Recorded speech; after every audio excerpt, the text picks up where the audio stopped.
Film industry में कई actors अपनी एंजाइटी और डिप्रेशन के बारे में बात कर चुके हैं।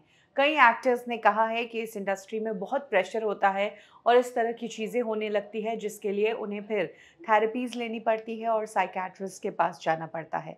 बट अब फिल्म इंडस्ट्री की एक्सपीरियंस्ड एक्टर अर्चना पूरन सिंह ने खुलासा किया है कि एंजाइटी आज के दुनिया में बहुत इस टॉपिक पर बात होती है, लेकिन पहले ये एक नॉर्मल चीज़ थी। मुझे भी कई बार ऐसा हुआ है, एग्ज़ाम से पहले, किसी इवेंट से पहले, पेट में अजीब-सा लगना और नींद नहीं आना, ये सारी चीज़ें होती थीं तब भी और आज भी होती है।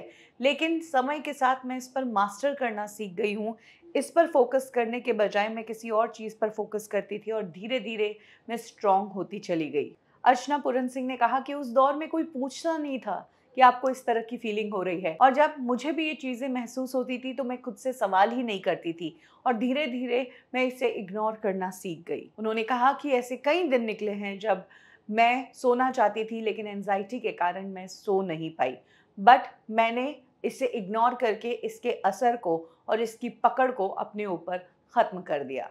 उनका कहना है कि वो एंग्ज़ायटी को अपना बेस्ट फ्रेंड मानती है, क्योंकि एंग्ज़ायटी के कारण वो अपने काम को ज़्यादा बेहतर तरीके से करती है और जिस तरह से आपके दोस्त आपको रात को सोने नहीं देते हैं, वैसे ही ये एंग्ज़ायटी भी आपको जगाए रखती है। तो बहुत ही पॉज़िटिव एक पोस्ट अर्चना पूरन सिंह ने एंग्ज़ायटी और डिप्रेशन के बारे में की है।